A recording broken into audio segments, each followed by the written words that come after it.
annoncé par le ministère de la Santé publique et de la lutte contre le sida.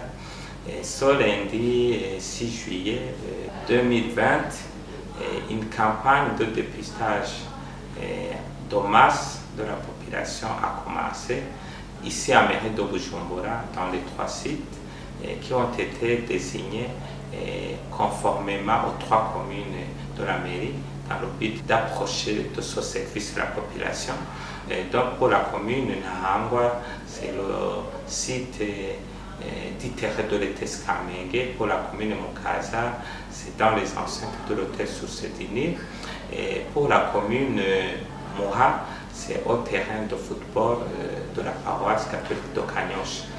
Et on a constaté que la population a répondu massivement à l'appel, de sorte que on a dépassé largement les prévisions qui se sont multipliées même par 2 ou même plus. Le premier jour, on a reçu au total 640 personnes qui ont été prélevées, dont 277 à l'ETS Kamenge et 183 à l'hôtel Sourcedini et 180 au terrain de football de Kanyosha.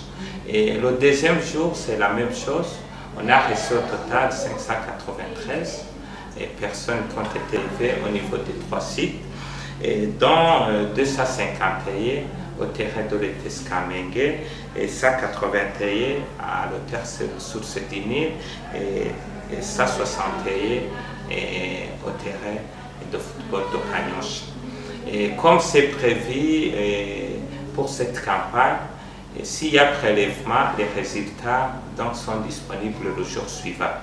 Aujourd'hui, nous avons déjà les résultats du premier jour et les résultats du deuxième jour vont être bientôt disponibles et seront communiqués un peu plus tard.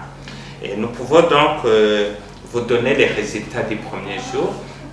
Et sur les 640 personnes prélevées, après l'analyse des prélèvements, on a 28 cas positifs. Et donc les 612 autres cas sont négatifs et qui sont répartis selon les 3 sites.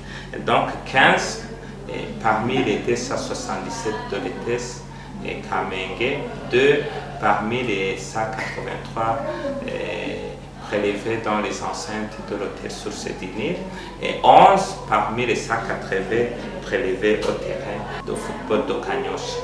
Mais je vous signale déjà qu'en plus des 640 qui avaient été prélevés dans les 3 sites, il y a 30 autres qui ont été prélevés au niveau des structures de soins publics et privés, puisque en plus de ces 3 sites, on continue donc les prélèvements en cas de besoin dans les autres structures de soins ou s'il y a même des cas contacts qui ne se sont pas présentés au niveau de ces 3 sites. Et pour les 30 cas, tous sont provenus négatifs après donc, analyse des résultats. La gestion des cas positifs a été prévue et nous les classons en 3 catégories.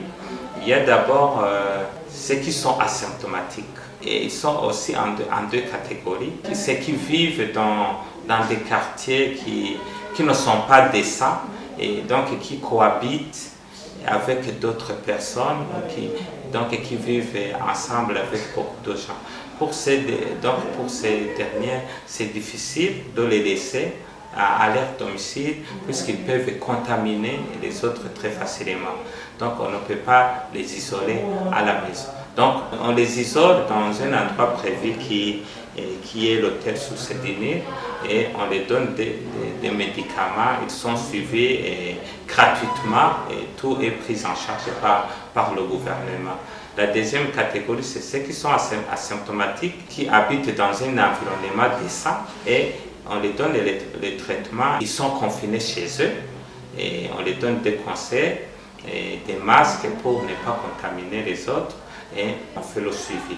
Donc la troisième catégorie, sont les personnes à risque, notamment celles qui sont plus âgées ou qui ont des comorbidités Alors, on fait leur suivi dans une structure de soins, et puisque parfois ils peuvent développer des complications, donc il faut une surveillance beaucoup plus étroite.